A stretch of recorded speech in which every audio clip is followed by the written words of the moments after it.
lot of you guys on Instagram have been asking me, where I got my nails done. If you watch the vlogs, you guys probably know my friend did them. It's already growing out so much. You see? Look at this. Look at this. What? Okay, anyways, my friend Jess does gels. I'm gonna put it here. Ta-da! Jess does gels. Okay, check her out on Instagram.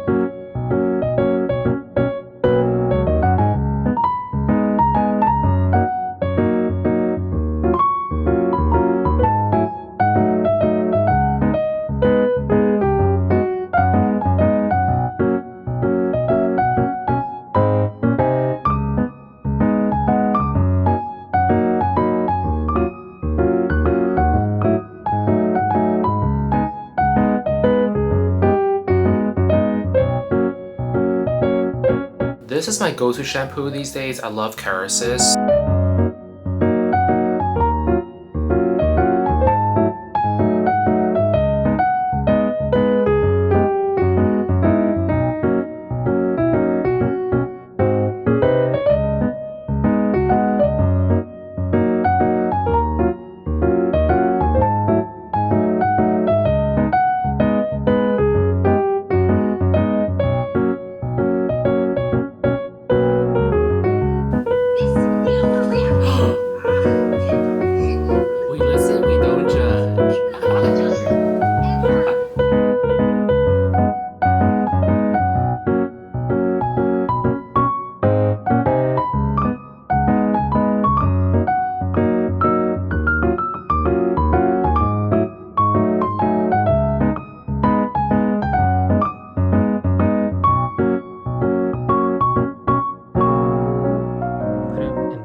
We are gonna do our skincare right now. I've been using this since last summer, I think. At first I thought this was one of those like clay mask cleansers, but it is not, okay?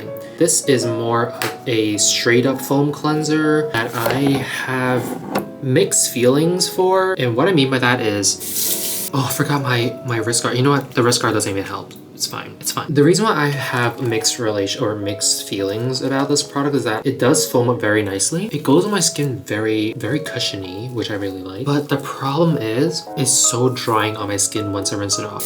I have such oily skin, right? And I rarely have flaky skin, but this causes my skin to feel very flaky. And even when I am like rinsing it off, right? I see my skin kind of like just, it's not pilling, but it's almost like you see, and I'm pretty sure it's like dead skin, right? It's not like it's removing my actual skin, but I don't like the feeling of like seeing that because with oil cleansers, when I rinse it off, the oil cleanser itself kind of takes away a lot of those, dead skin. Exfoliators also does the same thing. And I feel like this one might just be that the product itself has the albumin, which gives you like that almost like dried egg white finish, and that's what's causing the little white residue that I've been seeing when I use this or when I rinse this cleanser off. So it was kind of shocking to me at first. I was like, whoa, do I have like flaky skin? I've never had flaky skin. But it turns out I think it's just the albumin, but either way, I don't really like that visual. It's just kind of like gross to me. I like using this cleanser because it's very quick. Like I can just like throw it on and like most foaming cleansers, right? I just throw it on my face and rinse it off really quickly. So I use this in the morning a lot. Oh, which reminds me, I meant to use Lagome's gel to water cleanser. In the morning, I think I would use a Lagome gel to water cleanser because I feel like that makes more sense. All right, let's rinse this off. Okay,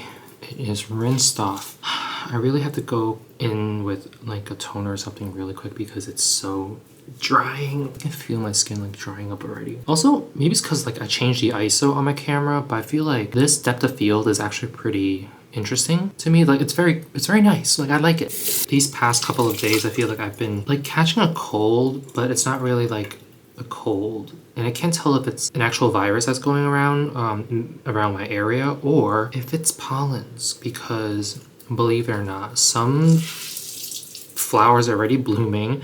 My flowers are blooming in my room, but I feel like a lot of the pollens are like coming in early this year. One time I was on campus and I took off my mask just for some fresh air, and then I realized like right after I did that, like my throat was like itchy. Throat the next morning started to hurt because I've been coughing and sneezing a lot more. But again, I don't know. I couldn't tell if it is like due to a virus going around or if it's like pollens. This is what my skin looks like after cleansing, so feels really nice. I'm gonna go in with the toner now. Just kidding, not going with the toner because again, I forgot my lips. Again, every time I film a vlog or something, my roommate's next door in the bathroom too, so you'll hear like something that he's doing.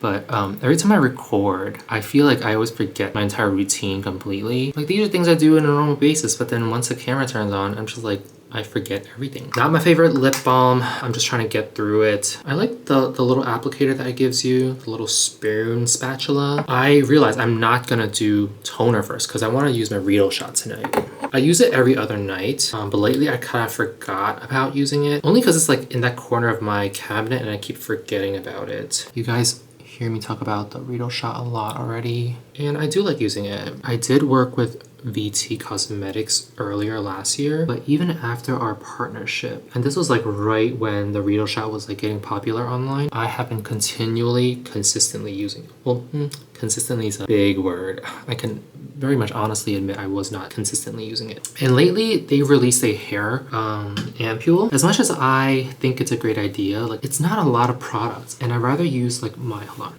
I can take this out now. I'd rather use a regular Reedle shot for like my hairline area, just to kind of get like a little poration going on for my follicles before I go in with my minoxidil, which is actually a medication I've been using for 3 years now. I can't really say it's been helping. It definitely doesn't, it's not meant to help like your hairline. It's meant to help with the crown of your skull, which is where I actually have the most hair loss. Like my hair thins out up there first, and then my hairline starts to recede. And I know I should be taking finasteride, but because I don't know, I just hear about all the side effects of finasteride, I kind of I chickened out basically. But yeah, my Reedle shot's in my scalp now.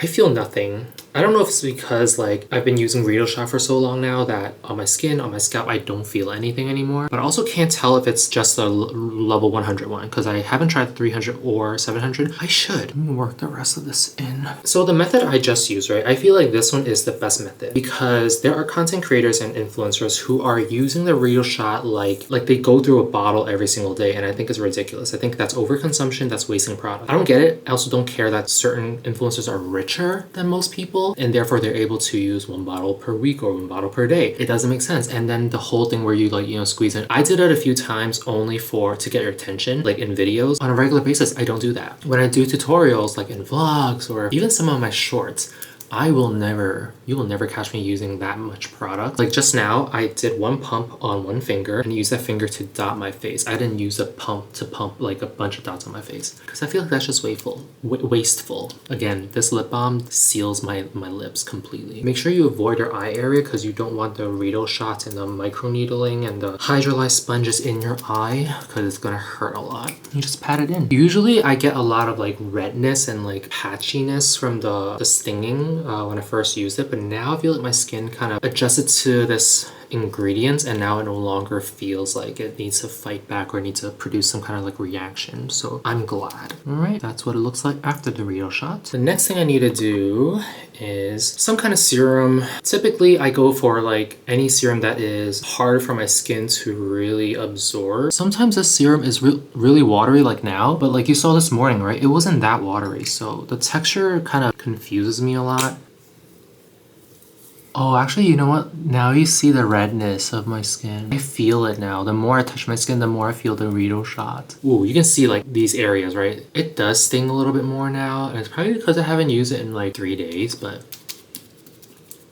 moving on to the next product. Usually I use another moisturizer at night because like I said, I just need like a moisturizer that is like much richer. The moisturizer I've been using is a moisturizer that I've been trying to just finish using because recently it's been purchased by L'Oreal, the company, and for me, L'Oreal is a no-buy zone. The reason why is because L'Oreal has like the deepest connection with, and of course, Real is actively wiping out the entire population of Stein. There you have it. no support for L'Oreal. So I'm gonna stick with my Lagoon tonight. I know it's kind of silly, like some people are like, well, just because blah blah blah doesn't mean you have to like not talk about it. It's like, yeah, I get it. Like I feel like on a normal basis, I'm still using the products. I just don't want to show it on camera. I don't want to hold space for it at all on the channel. I don't want to have to, not that I feel like my channel has any weight or it has an influence in what people buy. I know a lot of you guys tell me that, you know, you would watch my videos first and then make a purchase or decide if you want to make a purchase, which I'm really grateful for. I'm just glad my videos are helpful. But I feel like I just don't want to ever feel like I'm contributing to company gains, whether I'm a creator or even a consumer. I don't want to purchase from companies like L'Oreal. I don't want to show any public support or private support. You know what I mean. I don't want to publicly demonstrate that I enjoy using their products. The reason why I have these products is because I received it like 2 years ago, started opening it, and then realized like, oh, Dr. G is now purchased by L'Oreal. So then I have to readjust how I present my content, if that makes any sense. No longer going to talk about brands that are part of companies that are actively engaging inside. So yeah, that's a whole reason behind a lot of things, and that's why sometimes it's hard for me to like make vlogs, because it's like I'm actively using these products that I'm just trying to clear. I don't want to throw it away because that's even more wasteful, and that's just that feeds into like overconsumption and like consumerism and like or overconsumerism. Overconsumption. So I would just kind of like secretly finish using these products off camera so I don't have to like talk about them ever again. It also makes it hard because I'm trying to vlog and I don't want to like showcase any of these products that I'm just trying to finish using. So that's why on days like this when I am filming, I'm like, let me just use another moisturizer. It's fine. It's fine. It's fine. Because I do love Lagoon. I love Lagoon. I think Lagoon's a great company. I think they make really good products. I just think that they need to make things more affordable, y'all. It's hard out here, okay? It's hard out here as it is. We don't need skincare to be that expensive. You see this glow? It's not greasy or sticky or whatever at all. It just feels so nice. Ooh, I almost forgot. Eye cream. This one is by Secret Key. It's a brand that I have used since 2020 or 2019. And this one is one of the only eye cream that my skin is okay with. Like, so many eye creams I've used so far have given me like milia or just like annoyances. This one does cause me to wake up with like an unpleasant feeling around my eyes. I noticed that every single eye cream I've ever used also gave me the same thing, so it's like I can't blame this one only. This one I like Mixun's Mixun's Bean eye cream. I also really like. I really like Neogen's eye cream as well, the probiotic one. I like Skin 1004's eye cream a lot. I used to really like Hamish's Marine Collagen eye cream. I think that's what it's called. Recently, there's been some changes when I'm like, oh, you know what? I don't like it because it was really thick. My sister really likes it. That's like her current eye cream. She likes it. I'm not a huge fan of it. It is fine. It is fine. This is how sensitive my skin is. Look, it just won't fade. It won't fade until, I don't know, 15 minutes later probably. This is how you apply eye cream, by the way. You just do dots. Like you warm it up in your hand or between your fingers and then you apply it. Because if you apply the cream just directly from the packaging to your skin, it might just sit there. You need to really warm it up to kind of like break down some of the bonds and then apply it. I also like applying eye cream at the end of my routine as opposed to like before my moisturizer, because when you apply eye cream and then you put moisturizer on top of it, you're just moving the eye cream around, which makes no sense. You might as well just use your moisturizer and that was it. So I like eye creams because eye creams are typically much thicker in formulation than a regular moisturizer because it needs to cling onto like the really thin layers of skin under our eyes. That's it for my nighttime routine.